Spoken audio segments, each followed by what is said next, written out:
Is it true that the leader of the federal NDP, Mr. Jagmeet Singh, has been targeted by disinformation since his appointment as leader in 2017, which would include the 2019 and 2021 elections? Yes, that would be correct.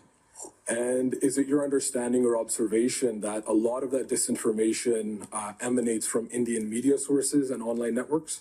The ones that I'm familiar with have been primarily through the Indian media network, yeah.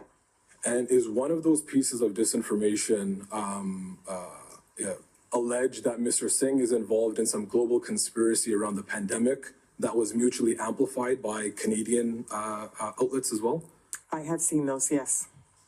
And not to get into the weeds, but one of the other targeted messages is that Mr. Singh is himself a so-called extremist or has some kind of sympathies for extremism. That's one of the targeted messages, correct?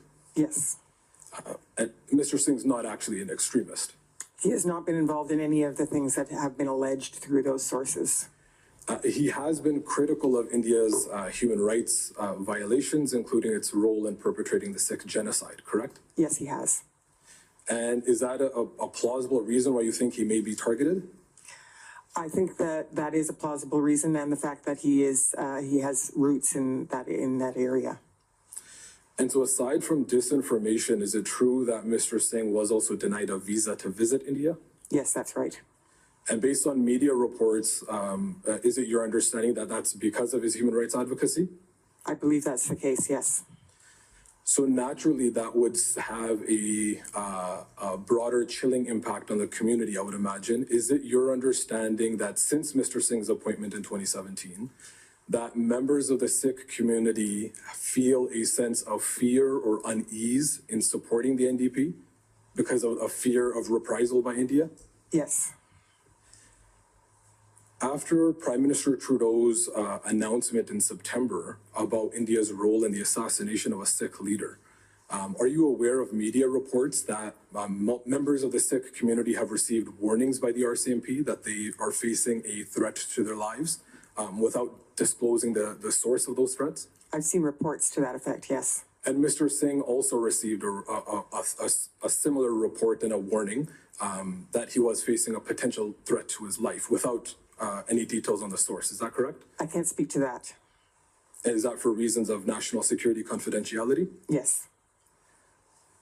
I would imagine that you may not be able to answer this question, but is it true that Mr. Singh has been provided a security detail because of a potential threat to his life? I can't comment on security arrangements. Is it your understanding that members of the NDP's staff who come from the Sikh community feel an elevated risk emanating from India because of their work with the NDP? I have been told that by some people, yes.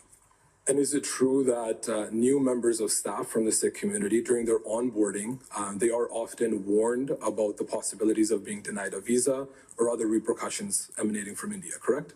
Correct.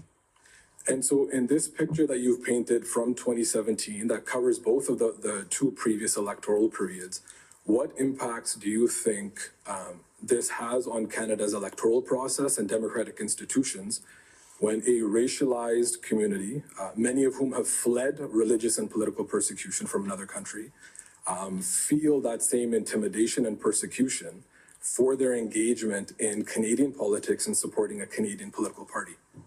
I believe that for several diaspora groups that there are concerns about the ramifications of involvement in political activity in Canada. Thank you for your time. Thank you, Madam Commissioner. Thank you.